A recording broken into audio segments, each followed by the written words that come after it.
Unfortunately, its true purpose is something much more entertainers and celebrities, by virtually every metric imaginable, this planet is in very good health.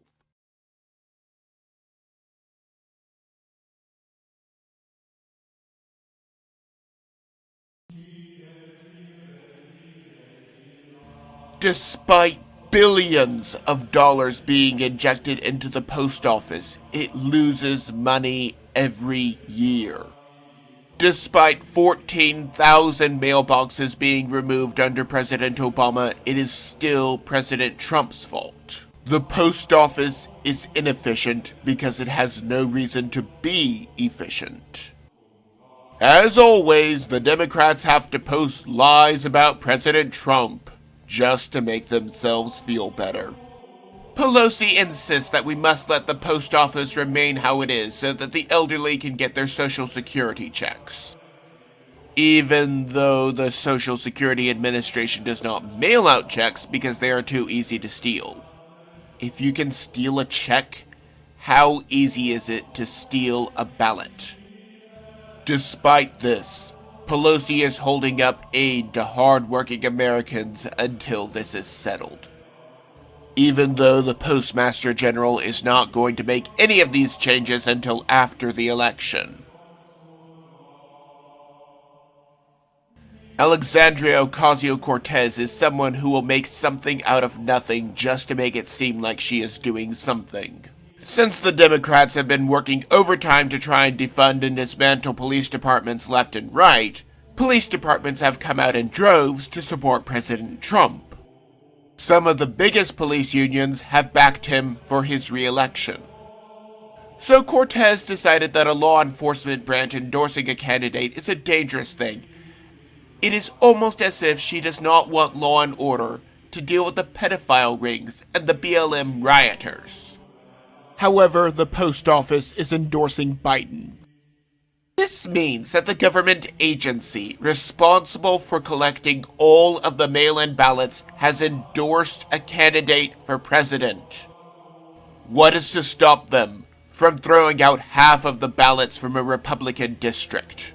Nothing will stop them. I am urging patriots to vote in person.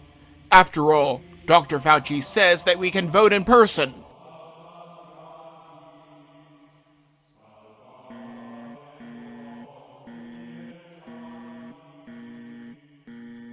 There are certain criminals that I can muster absolutely no sympathy for. Since law enforcement has been cracking down on pedophile rings left and right, these scumbags are being dragged before courts. Alabama has decided that the best course of action would be to chemically castrate convicted sex offenders. Before these people are released, they will undergo this treatment until the court deems it proper. I have no sympathy for these criminals at all. No one should. This is going to be a major disincentive for people to take this wicked route. Fortunately, some celebrities care about law and order, such as Tim Tebow. He has made it his life mission to rescue these victims of trafficking, and has created a new app to do just that. Not on our watch. Even though liberals are trying to call it a sexual orientation. Speaking of this horrific crime, Kamala Harris spent her time as an attorney general helping pedophiles just to advance her political career. How do I make this claim? I mean, it is an awfully serious charge to make, and I can be held liable for defamation if I am wrong. Simply put, it is her crusade against Backpage.com. This site has been used by law enforcement as a, quote, gold mine to stop human trafficking. Furthermore, the site was more than happy to work with law enforcement and actively responded to requests for further investigations. She actively set out to destroy this site, not for justice, but for her pre-election photo op. A site doing everything it can to stop criminals, and a running mate doing everything to hinder it in one corner, and a president who is fighting to end these trafficking rings in the other. Is it any wonder why Trump should get your vote? Let's not forget that she also wanted to jail pro-lifers who exposed that Planned Parenthood was selling human organs. Which, by the way, is blatantly illegal. So Harris will make up charges for a photo op, and then arrest people who expose lawbreakers. I ask again, is it any wonder why Trump should get your vote? BLM and Antifa are asking Americans to stop posting pictures of rioters and sharing videos of the riots. Stop sharing videos and pictures of people at riots. The police are tracking these people down, and by posting pictures of them, you are threatening their lives. So please stop posting pictures of them. Why should we stop?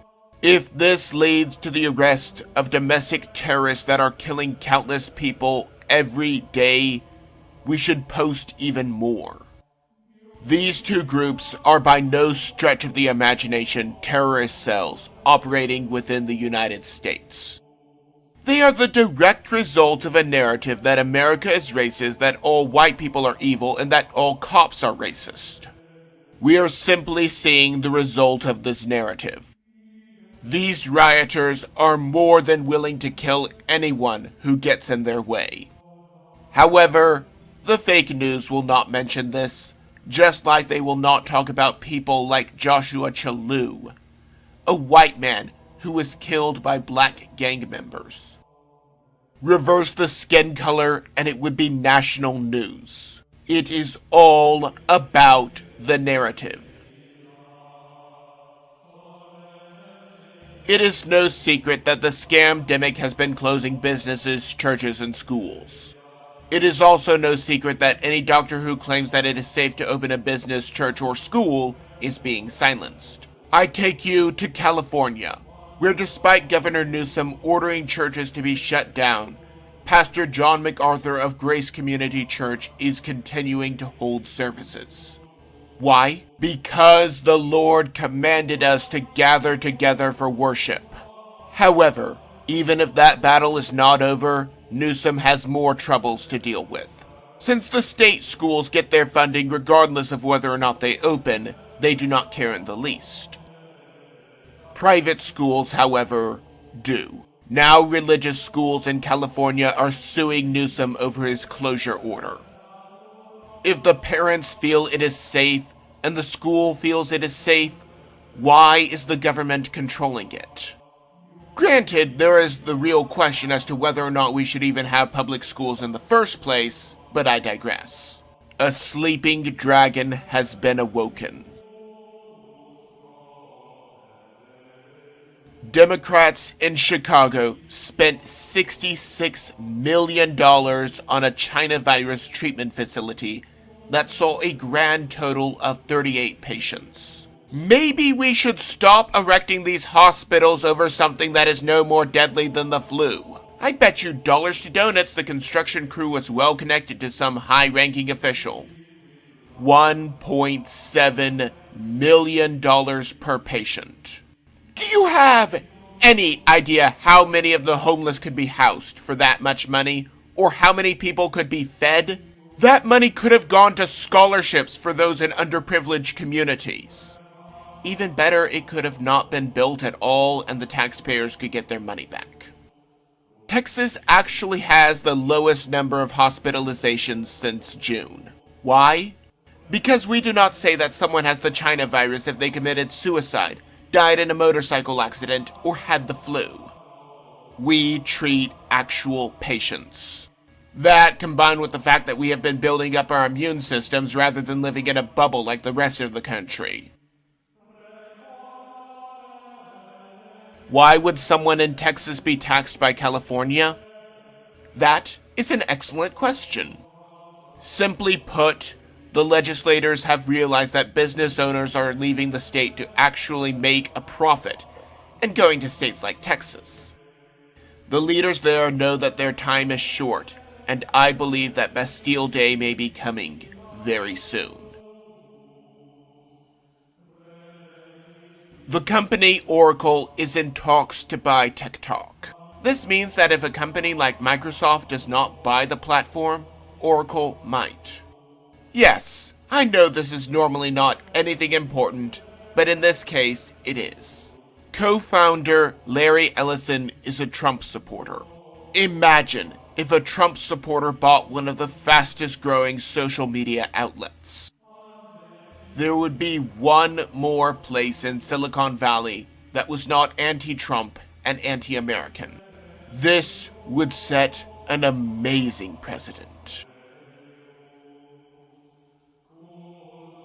Aside from having Elizabeth Pocahontas Warren address the Native American Democrats and doubling up delegates on the big screen, the DNC Convention had its own share of lies.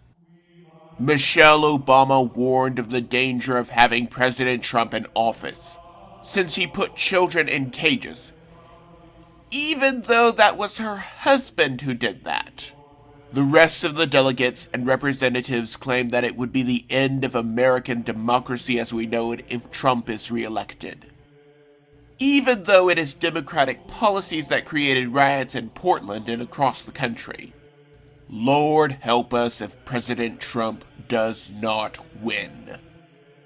Maybe I'm just blowing smoke. Maybe I'm completely off my rocker, but that is just my opinion.